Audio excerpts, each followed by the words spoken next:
Hola a todos y bienvenidos una vez más a Tiagomed. Mi nombre es Santiago Zambracos y en esta ocasión traigo para ustedes una serie de videos muy interesantes acerca de un tema en la práctica clínica que es la hipercalcemia. Hablaremos acerca de su fisiopatología, manifestaciones clínicas, diagnóstico y tratamiento. No te olvides de suscribirte a nuestro canal y activar la campanita para que recibas notificaciones de cuando subamos nuevos videos. También puedes seguirme en mis cuentas de Instagram y Facebook. Sin más, vamos a estudiar. Bueno, entonces comencemos a hablar de hipercalcemia. Entonces, la hipercalcemia se define como alto calcio en sangre. Alto de hiper, calcio de calcium y sangre de hemia, ¿de acuerdo? ¿Y cuál es ese valor por encima del cual nosotros decimos que una persona tiene hipercalcemia? Entonces eso va a depender porque hay dos tipos de calcio que podemos tomar en sangre. El calcio semiautomatizado o también conocido como calcio total y el calcio ionizado. El calcio semiautomatizado cuando está por encima de 10.2 miligramos de decilitro es cuando hablamos de hipercalcemia.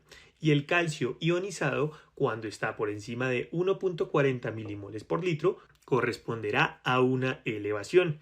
Recordemos que como hablábamos en el video de metabolismo de calcio y fósforo, el calcio semiautomatizado hace referencia al calcio que va unido con albúmina más el calcio libre, mientras que el calcio ionizado es exclusivamente la fracción libre de calcio que va en el plasma.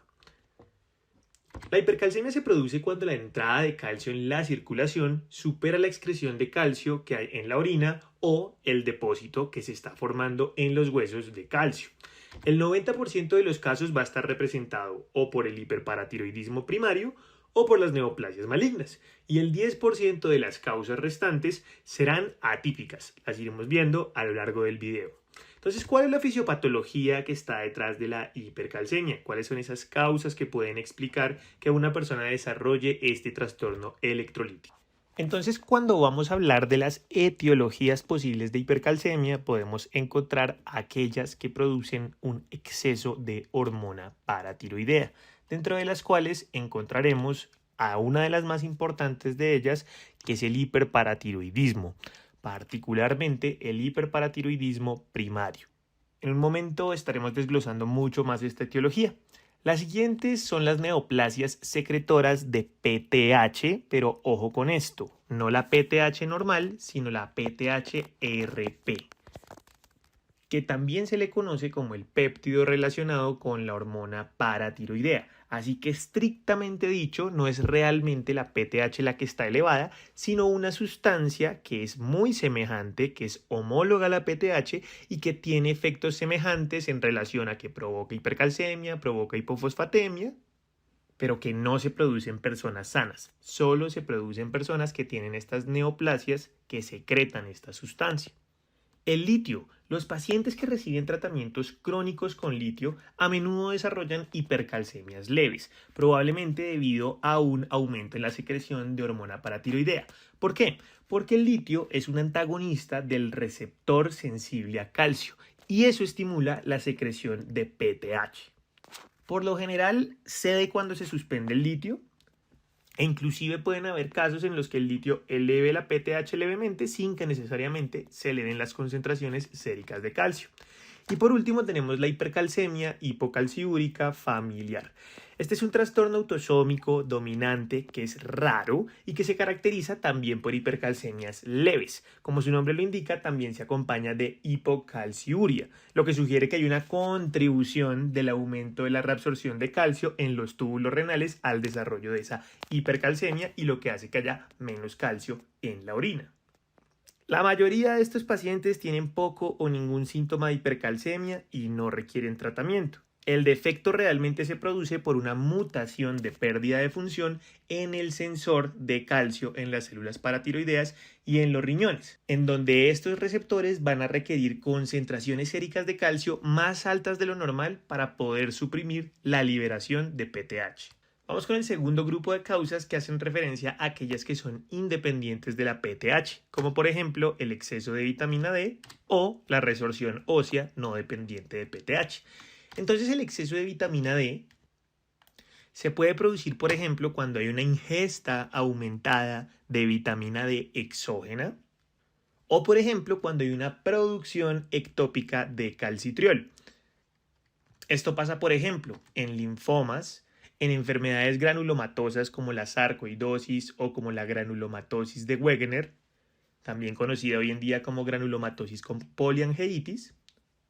Y esto se produce porque las células sanguíneas involucradas en el linfoma en su desdiferenciación y los macrófagos involucrados en las enfermedades granulomatosas son capaces de producir calcitriol.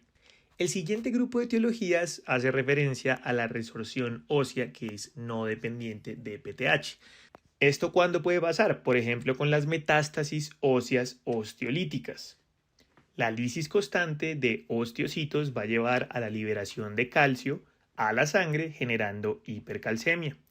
La tirotoxicosis. En los pacientes con tirotoxicosis, la hipercalcemia leve ocurre hasta en un 15 al 20% de los pacientes. Y esto se debe a que la hormona tiroidea es capaz de estimular la resorción ósea. La enfermedad de Paget del hueso, especialmente cuando los pacientes están en reposo en cama, con inmovilidad. La inmovilización es una de las causas descritas de hipercalcemia. Y por último, la hipervitaminosis A. No solo la intoxicación con vitamina D puede generarlo, con vitamina A también. Usualmente se asocia a ingestiones prolongadas de más de 50.000 unidades internacionales por día, o con la administración de ácido retinoico en diferentes tipos de tumores. Y por último tendríamos las etiologías misceláneas. Dentro de las etiologías misceláneas encontramos medicamentos como las tiazidas, que en un momento desglosaremos un poco más, pero ellas reducen la excreción urinaria de calcio, la teofilina, que se ha asociado con hipercalcemias leves, el aumento en la ingesta de calcio, la cual realmente cuando está por sí sola rara vez es una causa de hipercalcemia, porque la elevación inicial en la concentración de calcio va a inhibir la liberación de hormona paratiroidea y asimismo la síntesis de calcitriol. Sin embargo, en pacientes que tienen una excreción urinaria de calcio disminuida, como es el caso de la enfermedad renal crónica, el aumento de la ingesta de calcio podría causar hipercalcemia.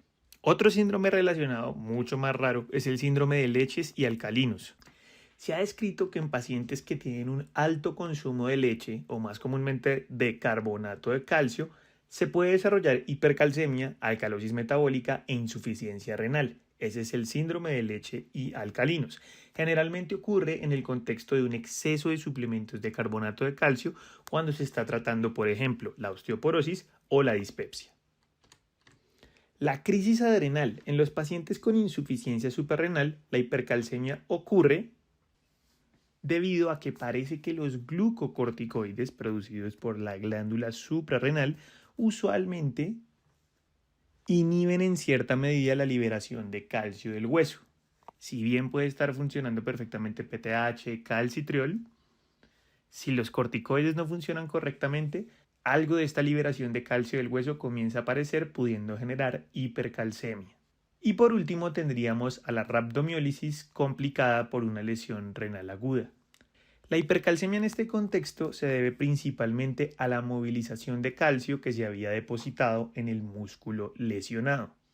Es mucho más evidente cuando hay una insuficiencia renal aguda, porque esa insuficiencia renal puede estimular la aparición de un hiperparatiroidismo secundario leve, que podría contribuir a la hipercalcemia. Y de esta forma habríamos explicado la gran mayoría de etiologías de hipercalcemia. Sin embargo, tenemos que dar lugar particularmente a las más importantes porque son a las cuales más nos enfrentaremos en la práctica clínica. Entonces, comencemos a hablar del hiperparatiroidismo. El hiperparatiroidismo es una etiología de hipercalcemia donde los aumentos del calcio realmente no suelen ser muy altos, no suelen superar los 13 miligramos de cilitro. Y es algo que realmente aparece especialmente en el hiperparatiroidismo primario. Pero hiperparatiroidismos pueden haber primario, secundario o terciario. El hiperparatiroidismo primario en el 90% de los casos es secundario a la presencia de un adenoma paratiroideo. En casos más atípicos, 5 al 10% de los casos, lo que ocurre es una hiperplasia paratiroidea difusa y solo en un 1% de los casos se produce un carcinoma de la glándula paratiroides. Al ser un problema esencialmente de la glándula donde hay un exceso de tejido, ese tejido en exceso también produce PTH y esa PTH en exceso va a estimular un aumento de la resorción ósea, también va a estimular un aumento de la absorción intestinal de calcio. Pero el desarrollo de estas lesiones, particularmente las benignas, es insidioso, por lo tanto las elevaciones no van a ser tan marcadas ni mucho menos rápidas, así que usualmente las encontraremos en el contexto de la consulta externa. Respecto al hiperparatiroidismo secundario, este se produce en consecuencia a la enfermedad renal crónica. Resulta que en los pacientes con enfermedad renal crónica se pierde la capacidad de producir calcitriol. Y en respuesta a eso, la glándula paratiroides, para poder mantener las cantidades de calcio en sangre dentro de valores normales, generan una hiperplasia paratiroidea. ¿Eso usualmente en qué se va a traducir? En intentar controlar el calcio para llevarlo en valores normales. Muchas veces los pacientes inclusive tienen concentraciones séricas de calcio normales o bajas. El problema es que cuando la enfermedad se prolonga, algunos pacientes pueden desarrollar hipercalcemia. ¿Por qué? Porque resulta que la hiperplasia paratiroidea puede progresar gradualmente hacia una sobreproducción autónoma de hormona paratiroidea que no va a ser suprimible con concentraciones séricas elevadas de calcio. Entonces esa hiperplasia tiroidea pasa a ser independiente de este mecanismo de regulación en respuesta a la enfermedad renal crónica. Y es a ese momento cuando se produce esa hiperplasia tiroidea independiente a lo que le llamamos al hiperparatiroidismo terciario. Y ese hiperparatiroidismo terciario también se puede asociar a hipercalcemia. Eso sería lo que tenemos para hablar respecto al hipoparatiroidismo. ¿Y qué pasa con las neoplasias malignas, que son la otra etiología que ocupa el 90% de las hipercalcemias? Entonces las neoplasias malignas, estas sí se manifiestan de una forma mucho más severa. Los niveles séricos de calcio son más altos en los pacientes que tienen malignidad que en aquellos con hiperparatiroidismo primario. El 80% de estas neoplasias van a ser productoras de péptido relacionado con la hormona paratiroidea o PTH-RP. Y los tumores que más se asocian a la producción de PTH-RP son los tumores sólidos como el cáncer de seno, de pulmón, de ovario, cáncer renal y el feocromocitoma. Y en el otro 20% de los casos vamos a tener aquellos que no son dependientes de PTH-RP. El 19% de ellos se asocian a osteólisis, es decir, metástasis osteolíticas que suelen provenir o del cáncer de seno o del cáncer de pulmón o de un mieloma múltiple. Y por último, vamos a tener en un 1% de los casos aquellos tumores que son capaces de producir de forma ectópica calcitriol. Estos tumores son especialmente los linfomas, tanto el linfoma de Hodgkin como el linfoma no Hodgkin. En todo paciente que se presente con hipercalcemia maligna, el pronóstico es pobre a un mes, con supervivencias aproximadas del 50%. Y ya cubriendo este 90% de las causas, ¿qué otras probablemente también debemos tener de forma importante en el radar?